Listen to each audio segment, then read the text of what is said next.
Bharatiya Janata party Bhajpa के वरिष्ठ प्रवक्ता राजेंद्र राणा ने शिमला में आयोजित पत्रकार वार्ता के दौरान मुख्यमंत्री ठाकुर सुखविंदर सिंह सुक्खू और प्रदेश सरकार पर तीखा हमला बोला।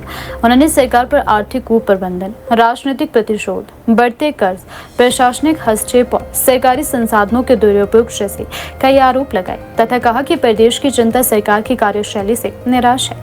पत्रकार वार्ता में राजेंद्र राणा ने दावा किया कि मुख्यमंत्री को प्रदेश के इतिहास में 5 ऐसे खिताब मिले हैं जिनके लिए उन्हें याद रखा जाएगा। उन्होंने आरोप लगाया कि मुख्यमंत्री उत्तर भारत के सबसे अमीर मुख्यमंत्री घोषित हुए, प्रदेश के इतिहास में सबसे अधिक कर्ज लेने वाले मुख्यमंत्री बने, मित्रों और चहेतों को लाभ पहुंचाने के आरोपों का सामना कर रही है, सबसे अधिक झूठ बोलने वाले मुख्यमंत्री के रूप में उनकी पहचान बनी है तथा राजनीतिक प्रतिशोध की भावना से विपक्ष के खिलाफ सबसे अधिक झूठे मुकदमे दर्ज करवाने के आरोप भी उन पर लग चुके हैं। उन्होंने कहा कि सचिवालय से लेकर विभिन्न सरकारी नियुक्तियों तथा राजनीतिक हस्तक्षेप बढ़ा है और जनता से टैक्स के पैसे का उपयोग विकास कार्यों के बजाय बड़ी संख्या में ओएसडी, सलाहकारों और अन्य राजनीतिक नियुक्तियों पर किया जा रहा है। भाजपा प्रवक्ता ने प्रदेश की आर्थिक स्थिति पर चिंता जताते हुए आरोप लगाया कि वर्तमान सरकार ने रिकॉर्ड स्तर पर कर्ज लिया है, लेकिन उसके अनुरूप विकास कार्य धरातल पर दिखाई नहीं दे रहे हैं। उनका दावा है कि प्रदेश पर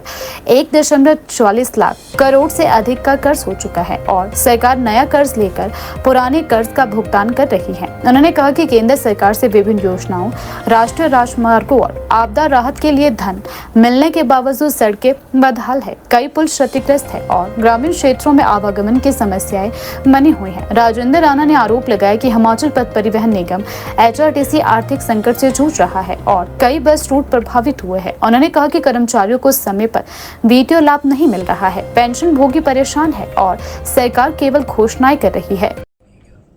और मैं खास तौर पर प्रदेश के माननीय मुख्यमंत्री श्री सुखविंदर सिंह सुक्खू जी को बधाई देने के आया हूं कि हिमाचल के इतिहास में कई लोगों को मुख्यमंत्री के तौर पर सेवा करने का मौका मिला और उनको खिताब भी मिले। कईयों को सड़कों वाले मुख्यमंत्री, कईयों को पानी वाले मुख्यमंत्री, कईयों को विकास हिमाचल को आधुनिक हिमाचल के निर्माता के रूप में, कईयों को हिमाचल के निर्माता के रूप में कई खिताब लोगों को मिले, मुख्यमंत्रियों को भी मिले। परंतु प्रदेश के वर्तमान मुख्यमंत्री को मैं इसलिए बधाई देने के लिए आया हूं कि आज तक के मुख्यमंत्री जितने भी रहे उनको एक एक खिताब मिला, परंतु वर्तमान मुख्यमंत्री को मैं बधाई देता हूं कि उनको 5 खिताब मिले। पहला खिताब कि प्रदेश में हिमाचल प्रदेश के मुख्यमंत्री उत्तरी भाग के सबसे अमीर मुख्यमंत्री घोषित हुए हैं, सो पहला खिताब इनको ही मिला, इसकी बधाई। दूसरा, प्रदेश में सबसे ज्यादा कर्जा लेने का इतिहास में खिताब हासिल हुआ है, सबसे ज्यादा कर्जा लेने वाले मुख्यमंत्री के रूप में कोई हुए हैं तो सुखविंदर सिंह सुक्खू है, दूसरा खिताब इनको ही मिला है। और तीसरा खिताब मित्रों को लूट की छूट देने वाले मुख्यमंत्री के रूप में भी इन्हीं को खिताब मिला है। और चौथा जो मिला है कि सबसे ज्यादा झूठ बोलने का खिताब भी इन्हीं को मिला है। और 5वां खिताब कि अपने राजनीतिक प्रतिद्वंदियों के ऊपर धड़ाधड़ झूठी FIR दर्ज करने का भी रिकॉर्ड हासिल हुआ है और खिताब मिला है तो सुखविंदर सिंह सुक्खू जी को मिला है, इसलिए मैं बधाई देना चाहता हूं। मैं ये बताना चाहता हूं कि प्रदेश में जो सरकार चल रही है, ऐसा नहीं लग रहा कि ये प्रदेश के लोगों के लिए सरकार बनी है, प्रदेश के लोगों के लिए काम कर रही है। ये सरकार जो है वो एक सिंडिकेट की तरह काम कर रही है। ये मित्रों का जो सिंडिकेट है, इस सरकार को चला रहा है।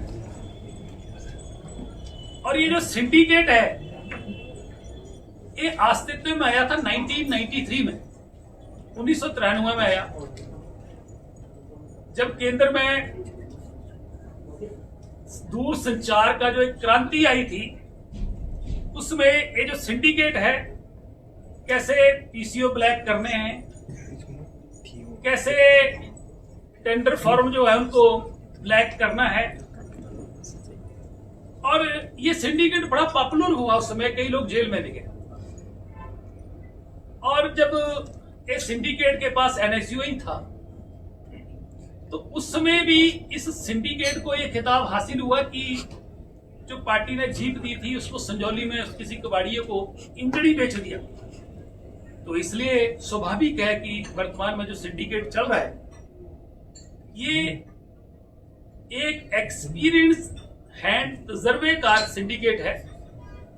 और एक बड़ी चर्चा भी है यहाँ पे, आपके सेक्रेटरीट में सभी पत्रकार साथियों को भी सारी इस बात की चर्चा हो कि एक सीरियल आता था, बच्चे उस सीरियल को देखते हैं, शक्तिमान, एक कैरेक्टर था शक्तिमान। तो इस तरीके से बड़ी चर्चा है कि एक सरदार जी भी हैं सेक्रेटरीट में, बड़े शक्तिमान हैं। वो किसी भी चीफ सेक्रेटरी के कमरे में जा सकते हैं, वो किसी भी प्रिंसिपल सेक्रेटरी के कमरे में डिक्टेट कर सकते हैं। ना तो वो सरकार में सुनने में या कोई उनके पास कोई ओहदा है, ना कोई संगठन में ओहदा है, परंतु सिंडिकेट के मेंबर हैं, इसलिए शक्तियां शक्तिमान की तरह मिली हुई हैं।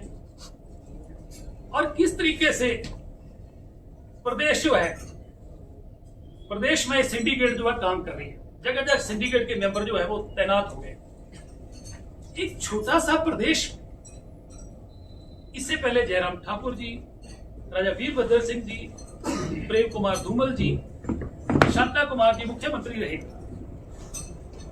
और कोई छोटे से प्रदेश में छोटी सी हमारे आमदन के साधन, एक ओएसडी मैक्सिमम 2 ओएसडी, एक आधा को पॉलिटिकल एडवाइजर की पोस्ट होती है। यहां पर तो दर्जनों ओएसडी एडवाइजर और मीडिया कोऑर्डिनेटर्स, मीडिया एडवाइजर्स, ये हिमाचल प्रदेश के लोगों की खून पसीने की, टैक्स पेयर्स की कमाई जो है ये सिंडिकेट में डिस्ट्रीब्यूट हो रही है। और दूसरा मैं कहना चाहता हूं कि 1971 में हिमाचल प्रदेश को पूर्ण राज्य का दर्जा मिला। कैलकुलेट कर लें आप, 2022 तक, दिसंबर तक 51 वर्ष हुए। और 51 वर्षों में हिमाचल प्रदेश में 12 लाख के लगभग सरकारें, 12 सरकारें आई, 2.5 साल की सरकारें मिली। और 12 सरकारों ने कुल मिला के 51 वर्षों में 68,000 करोड़ कर्जा लिया। और वर्तमान सरकार 4.25 साल में जो रिकॉर्ड मैंने कहा कि खिताब हासिल हुआ है, 44,600 करोड़ रुपया कर्जा ले चुकी है।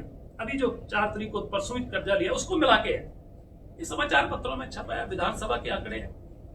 तो 12,000 करोड़ रुपया सालाना कर्ज लिया जा रहा है। तो ये कोई दमदारी आदमी ले सकता है, कमजोर आदमी थोड़ी ले सकता है। कहावत है ना कि कर्जा लेके घी पीने का काम। अब लगभग 190 अरब रुपया जो है वो केंद्र से सड़कों के, एनएच के लिए और डिजास्टर में अलग अलग स्कीमों में पैसा आया। 44,600 करोड़ ये ले लिया। ये पैसा गया तो गया कहां?